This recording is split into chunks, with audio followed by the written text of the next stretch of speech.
So what happens when your country asks you to fight in a war you just don't believe in? It's this massive, fundamental conflict, right? Your duty to your country versus the duty to your own conscience. Today, we're going to dive into the story of that very struggle, right here in America, one incredible personal story at a time. I want you to just imagine this for a second. You're 18.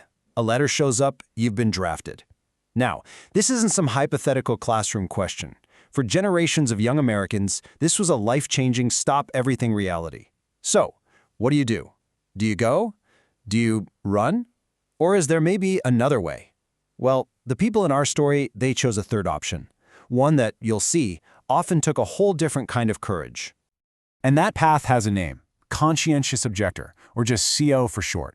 It's basically a formal status for someone who refuses to serve in the military because of their deepest beliefs. And for a lot of the folks we're talking about, this wasn't just a political thing. It was deeply spiritual, grounded in ideas like the Quaker peace testimony, which is just this core, unshakable belief in nonviolence. Okay, but what happens when those deeply held beliefs slam right into a nation that's mobilizing for war? Well, back in World War I, the price for standing by your conscience could be incredibly brutal. Just listen to these words from Merlin Chamness. He was a young Quaker who was drafted in 1918. He very calmly explained that his faith made it impossible for him to help the military, and that, quote, that was the response he got. Not a conversation, not a debate, just a raw, violent threat. And we're not talking about some far-off battlefield. This happened at Camp Funston, Kansas, a military training base right in the American heartland. This is where that high ideal of personal conscience met the cold, hard reality of the military machine. And listen, those weren't just empty threats. When Merlin Chamness continued to stand his ground, the violence became very, very real.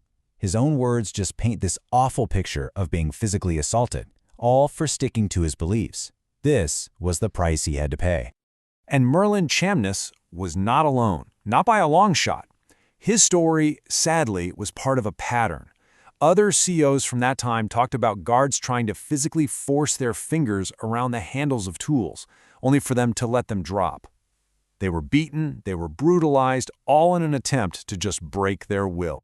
So you can imagine, these brutal experiences from World War I, they really sparked a national conversation. Something had to change. And by the time World War II rolled around, the whole approach had evolved.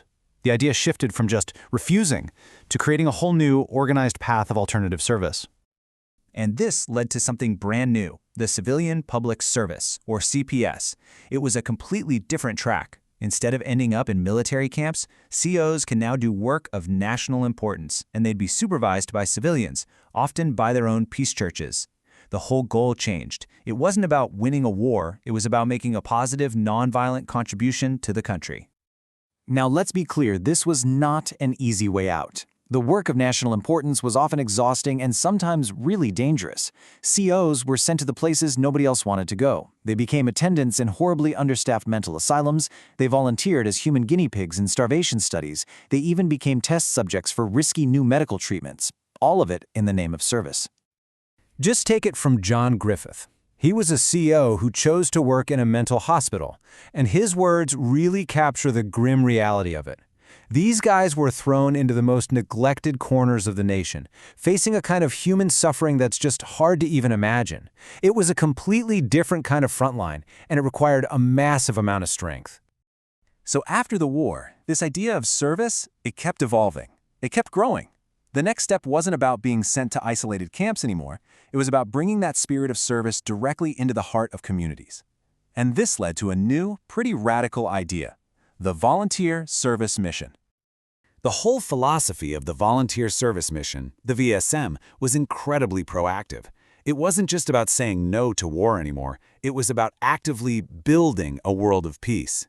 The big idea was to take all that energy and goodwill from young people and channel it into making positive, real-world change right where it was needed most.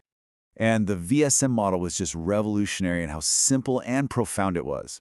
Volunteers didn't just show up with a bunch of plans. First, they moved in. They actually became part of the neighborhood. Then they found local jobs to support themselves.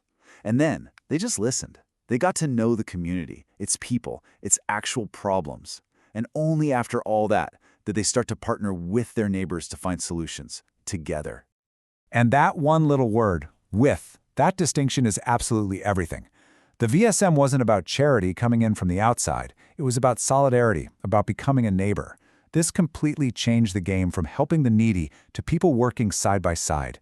It was this powerful new model for change, and it really planted the seeds for everything that was still to come. So when you look back, you see this incredible evolution. From the brutal trials of World War I to the powerful community partnerships of the VSM. The whole idea grew.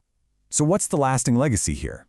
Well, it's a shift from just saying no to war to proactively saying yes to building a better, more just community. You know, this quote from the writer Richard Wagamese just nails it perfectly.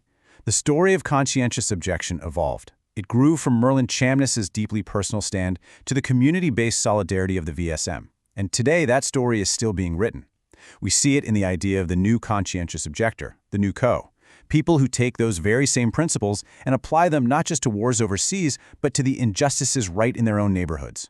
Groups like the Neighborhood Solidarity Corps, they are the living embodiment of this. They are changing the world one story, one act of local solidarity at a time. And that brings us right back to the central question, doesn't it? Because the world is still full of these conflicts. The stories we heard today, they're not just pages in a history book. They're a challenge to us. They show that objection isn't just a single moment of refusal, but it can be an ongoing story of constructive service. So it really makes you think, when our conscience and our community are in conflict, what testimony will we give? What story will we choose to write?